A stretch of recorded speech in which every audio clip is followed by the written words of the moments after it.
Air brakes are a good safe way of stopping large vehicles, but they must be well maintained and used properly. You have braking techniques: normal, smooth use of the brake pedal to slow and stop, which is controlled braking; emergency, hard use of the brake pedal, which is your stab braking.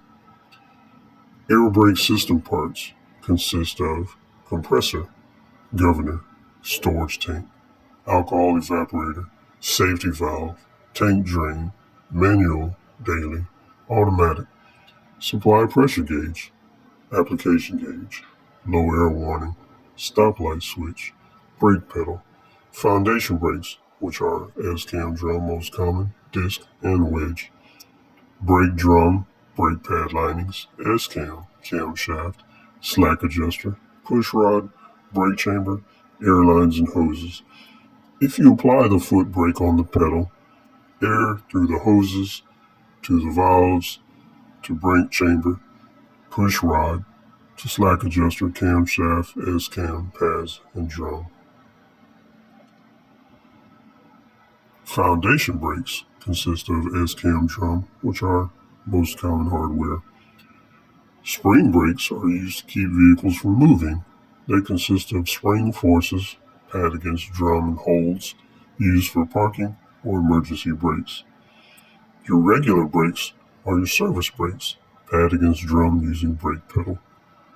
Then you have your emergency brakes, which we mentioned, spring brakes on trailer when lose air, or when stopped to keep trailer from moving, major air leaking trailer, emergency hose brakes, or loss of air in the truck.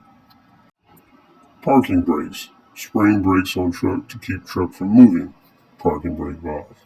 Associated valves consist of trailer air supply valve and tractor protection valve. Front brake limiting valve, normal or slippery switch. Normal. Braking skids aren't likely even on ice. Front wheel braking is good under all conditions. The low air warning comes on around 60 psi. That means the air is too low in your air brake system. Tractor TPV protection valve automatically closes when pressure drops 45 to 20 psi. When TPV closes, causes trailer air supply valve to pop out, shuts off air to the trailer. It also prevents any air from leaving the tractor. Braking power of spring brakes depends on adjustment. Brakes aren't adjusted properly. Neither regular service brakes nor parking emergency brake will work right. Parking brake control is the yellow diamond shape.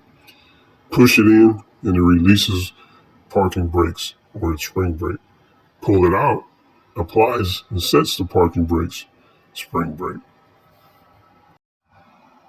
Don't push down on the brake pedal when spring brake or your parking emergency brakes are applied. It can damage because of spring brake pressure and foot air pressure at the same time. Stoplight switch. This is the electric switch that works by air pressure. It causes the brake lights to come on. Wig wag. This is the low air warning, which uses a mechanical arm. Dual air brake.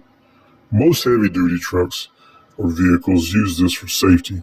Has two separate air brake systems called primary and secondary. They're both tanks, hoses, and valves.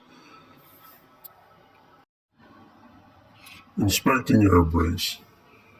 Inspect components of vehicle to include thickness of pads, brake chamber securely mounted, cutter pins in place, parts not damaged, hoses connectors not worn or rubbing. Check air compressor drive belt if belt is driven. Not loose, not too tight, not worn, not frayed, no cracks.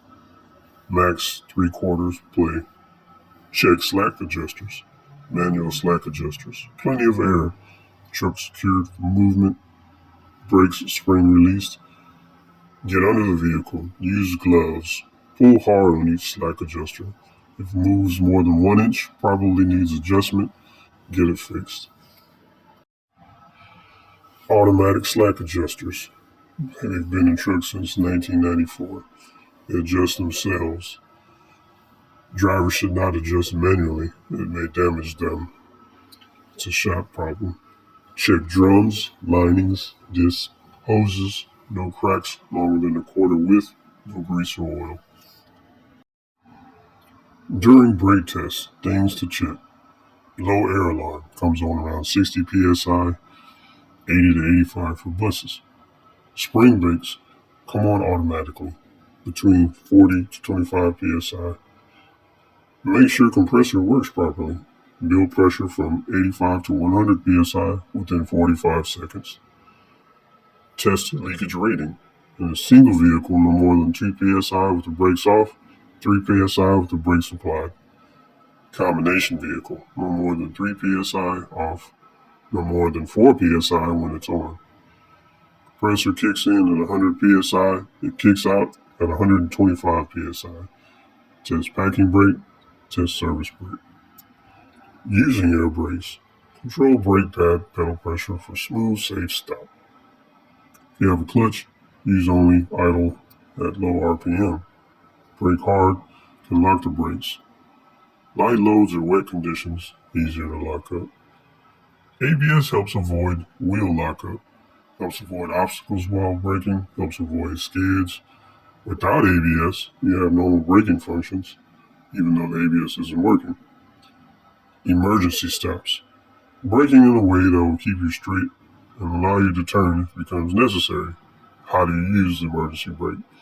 You have controlled, which is hard. Try not to lock the brakes. If they lock, release them and repeat. So basically, you press the brakes.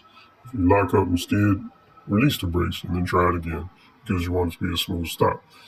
Now then you have your stab brake. This is a hard brake when you want them to lock. When they lock, you release and repeat again. So that's when something is really in front of you and you're trying to stop. Stopping distance. Perception. Recognize, see a problem, move. Reaction. Move foot over to the brake, move. Effective braking. Apply brake, slow down. Total stopping distance, 419 feet for hydraulic braked vehicle at 55 on a dry road.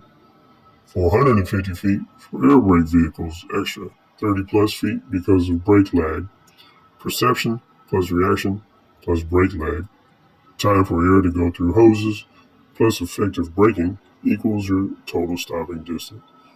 As they said in our class, basically the length of a normal room is how long it takes for the air to go from your brake pedal when you apply it to the actual system. That's why it takes that 30 plus feet to stop.